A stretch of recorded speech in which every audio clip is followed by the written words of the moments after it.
कैसे हैं आप लोग। उम्मीद करती हूँ कि आप अच्छे होंगे और मैं भी बहुत अच्छी हूँ। मैं आ गई हूँ एक और नई कहानी लेकर। आज की कहानी का नाम है आशिक पिशाच। इसको इंग्लिश में वैम्पायर भी बोलते हैं। चलिए बढ़ते हैं कहानी की ओर। एक समय की बात है, एक प्राचीन पिशाच था जिसका नाम प्रेम था। वह एक सुंदर अद्भुत इंसान का रूप धरता और मासूम लड़कियों को अपनी मोहक बातों में फंसाकर उनसे झूठा प्यार करता था। लड़कियां उसकी बातों में खुद को खो बैठती थीं, लेकिन उन्हें नहीं पता होता था कि प्रेम का असली इरादा कुछ और ही है। जैसे ही पूर्णिमा की रात आती, वह उन लड़कियों का सारा खून पी जाता और उन्हें मरा हुआ छोड़ वहां से चला जाता एक नई शिकार की खोज में।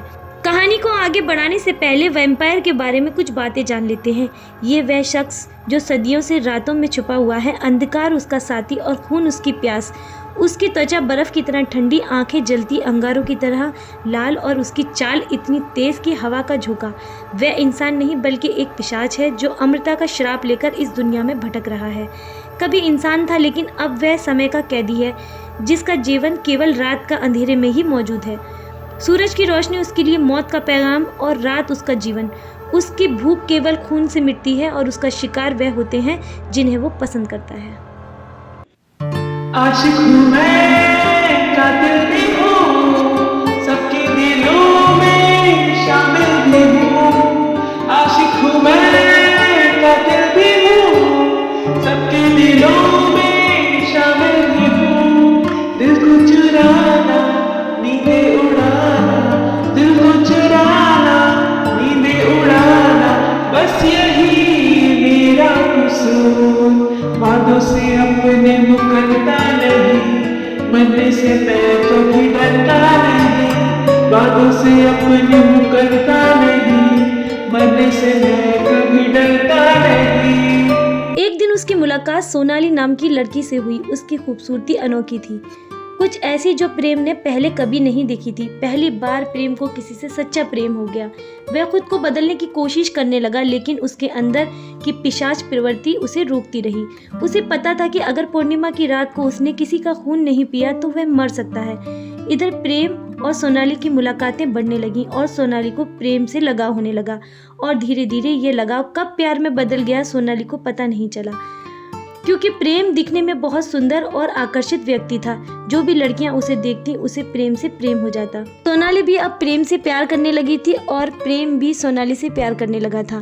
और वह सोनाली का खून पी के उसे मारना नहीं चाहता था। जल्द ही पूर्णिमा की रात आ गई। खून न पीने से प्रेम की हालत बिगड़ने लगी। उसने नया शिकार ढूंढना ही नहीं था, क्योंकि वह तो सोनाली के साथ व्यस्त था और वह सोनाली का खून भी नहीं पीना चाहता था। उसकी हालत बिगड़ने लगी। वह कमजोरी से नीचे गिर गया और मुस्कुराते हुए बोला,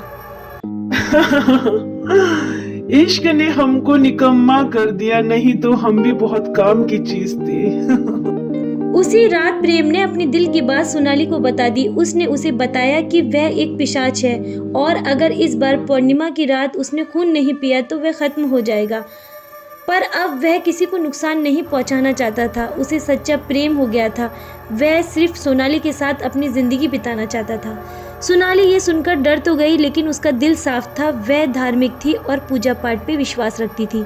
वह प्रेम को एक साधु के पास ले गई जो पिशाचों को ठीक करने का उपाय जानते थे। साधु ने उन्हें बताया कि केवल एक विशेष हवन ही प्रेम को उसकी पिशाच प्रवृत्ति से मुक्ति दिला सकता है। पूर्णिमा की रात खत्म होने वाली थी और समय बहुत ही कम था। इधर प्रेम की हालत बहुत बिगड़ रही थी। सोनाली ने तुरंत हवन की तैयारी की। वह खुद भी उसमें भाग लेने लगी, क्योंकि उसका प्रेम सच्चा था। जैसे ही हवन शुरू हुआ, प्रेम की पिशाच प्रवृत्तियां कमजोर पड़ने लगी। वह दर्द से चिल्लाया, लेकिन सोनाली ने उसका हाथ पकड़े रखा, उसे सहारा दिया। धीरे धीरे उसकी सारी पिशाच शक्तियां नष्ट हो गईं। साधु ने कहा, इसकी शक्तियां तो नष्ट हो गई हैं, पिशाच रूप धीरे धीरे जाएगा और ये एक अच्छा इंसान साबित होगा। और आप दोनों जल्द ही विवाह कर लेना, क्योंकि जब आप दोनों का बच्चा 5 वर्ष का होगा तब प्रेम अपने पहले वाले इंसानी रूप को प्राप्त होगा। ये मेरा आशीर्वाद है आप दोनों को। कुछ महीनों बाद प्रेम और सोनाली ने विवाह कर लिया। उनके जीवन में प्रेम और सुख शांति आ गई। उनका एक सुंदर परिवार बना और वे खुशी खुशी रहने लगे। पिशाच प्रेम की कहानी अब एक सच्चे प्रेम की मिसाल बन गई। विवाह के कुछ साल बाद प्रेम और सोनाली का जीवन पूरी तरह से बदल चुका था। प्रेम अब साधारण इंसान की तरह जीवन जी रहा था। वह अपनी पिछली जिंदगी और पापों से मुक्त हो चुका था और सोनाली के साथ अपने नए जीवन की शुरुआत कर चुका था। सोनाली के पूजा पाठ और उनकी सच्ची मोहब्बत ने उसे वह शक्ति दी थी जिससे वह अपने पुराने पिशाच जीवन को छोड़ सके।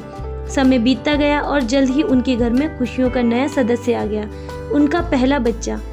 सोनाली और प्रेम का बेटा नकुल उनकी जिंदगी की सबसे बड़ी खुशी था। उसकी मासूमियत और हंसी से उनका घर गूंज उठा। प्रेम ने ठान लिया था कि अब वह एक बेहतर इंसान बनेगा, एक अच्छा पति और पिता बनेगा। हालांकि प्रेम का अतीत कभी कभी उसकी यादों में लौट आता। उसे अक्सर अपने पुराने शिकार और उन लड़कियों की तस्वीरें दिखाई देने लगती थीं जिनका उसने खून पिया था। वह बहुत परेशान हो जाता, लेकिन सोनाली हमेशा उसका साथ देती और उसे याद दिलाती कि वह अब बदल चुका है। वह उसे इस बात का भरोसा दिलाती कि उसका सच्चा प्रेम और उसकी निष्ठा ने उसे नया जीवन दिया है। इसी बीच एक और घटना घटी। जिस साधु ने प्रेम का उद्धार किया था, उसने एक दिन उन्हें चेतावनी दी कि प्रेम की पिशाच प्रवृत्तियां पूरी तरह से खत्म नहीं हुई हैं। अगर प्रेम ने कभी भीतर की नकारात्मक को फिर से जगा लिया तो वह फिर से पिशाच बन सकता है। ये सुनकर प्रेम और सोनाली दोनों घबरा गए, लेकिन उन्होंने ठान लिया कि वह हमेशा सत्य और प्रेम और शक्ति के मार्ग पर चलेंगे। प्रेम ने खुद को और अपने परिवार को पिशाच बनने के खतरे से बचाने के लिए साधु की सलाह से एक विशेष कवच धारण किया। उस कवच के रहते उसे किसी भी बुरी शक्ति का सामना नहीं करना पड़ा। सोनाली ने भी घर में नियमित रूप से हवन और पूजा की व्यवस्था जारी रखी ताकि घर में सकारात्मक ऊर्जा बनी रहे। समय बीता और नकुल 5 साल का हो गया। नकुल की मासूमियत में ही प्रेम और सोनाली ने अपनी असली खुशी पाई। वह अब एक खुशहाल परिवार थे। इधर प्रेम को भी अपना वास्तविक इंसानी रूप प्राप्त हो चुका था। प्रेम और सोनाली की कहानी लोगों के बीच सच्चे प्रेम और भक्ति की मिसाल बन चुकी थी। प्रेम और सोनाली ने कभी हार नहीं मानी और अपने प्रेम से सभी बाधाओं को पार किया।